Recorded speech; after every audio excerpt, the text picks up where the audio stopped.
Well, a change in the offensive coaching staff headlining it this week for the Bowling Green Falcons. And Todd, this offense has struggled all season long. A lot of different reasons for those struggles, but what it means now is there's a major change going forward. Yeah, I think without trying to get into the relationship between Eddie George and Travis Partridge, I think part of it is sometimes you got to change just for the sake of change. The offense really has struggled, and a lot of reasons, as you said. We've gone through 4 quarterbacks, 2 offensive linemen were down last week, but ultimately, sometimes you just make a change because you think it can spark something, and I think that's what I read into it. Coach George feels like this could provide a spark, a little different voice in the room, or a little different philosophy, maybe better synergy between he and the play calling. Whatever it is, let's hope it works. The other thing he mentions is maybe a little more simplified going forward, as they got Eastern Michigan, a team that is reeling just like the Falcons.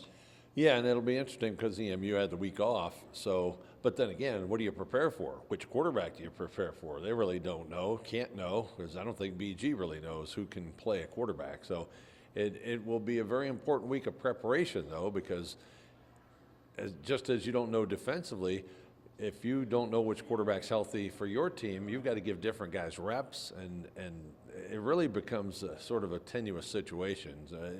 It's not ideal, that's for sure. Yeah. Speaking of quarterbacks, interesting article on ESPN.com this week about Drew Pine, all the injuries he's overcome, all the schools he's been to, the things he has done to continue to play football, and he's snake bit again this season with injuries. We saw him try and go against Buffalo, and obviously he was not 100% then either.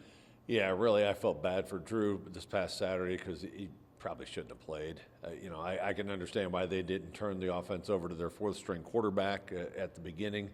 And the other thing you have to remember is once you put Drew in, if you take him out with the injury that he has, it'd be very hard for him to get restarted to go back in the game and be able to physically actually function.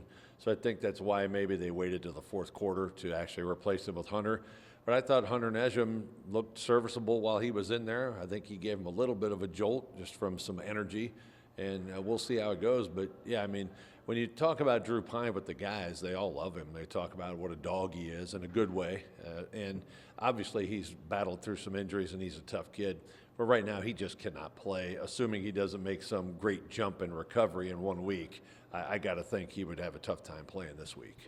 A dog, as Jim Harbaugh would say, a determined athlete with grit. And I think this is a situation where we see his leadership even more so, because he can't play, but he's doing everything he can behind the scenes, everything to play, and trying to do the best as a leadership that way. Yeah, I think that's always been a thing with him. He's a great leader, even though he didn't get here until after spring practice. So he's continued to counsel these quarterbacks.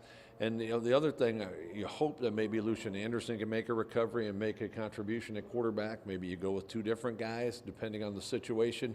But Drew's always there to lend a hand, whether physically or as a coach, I guess, in sort of a substitute coach.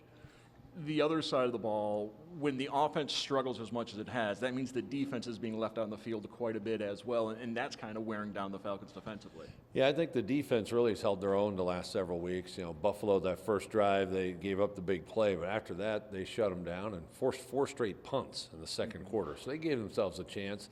I think the defense, even after losing Dorian Pringle, they have stood up, and if you take away some of the busts in the back end, I think the defense on point has been very good.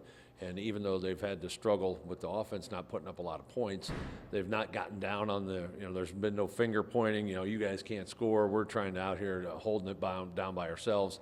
I think they've done a good job with the defense, and the only thing that hasn't come is some dynamism as far as some turnovers and turning things that way, but maybe that'll come. Bowling Green heads to Ypsilanti with 3-7 record. Eagles just 2-7 as the Falcons will try to win their first road game of the season. I want to thank Todd Walker from the Bowling Green Falcon Radio Network for joining us. Thank you, Todd. Thanks, Mark.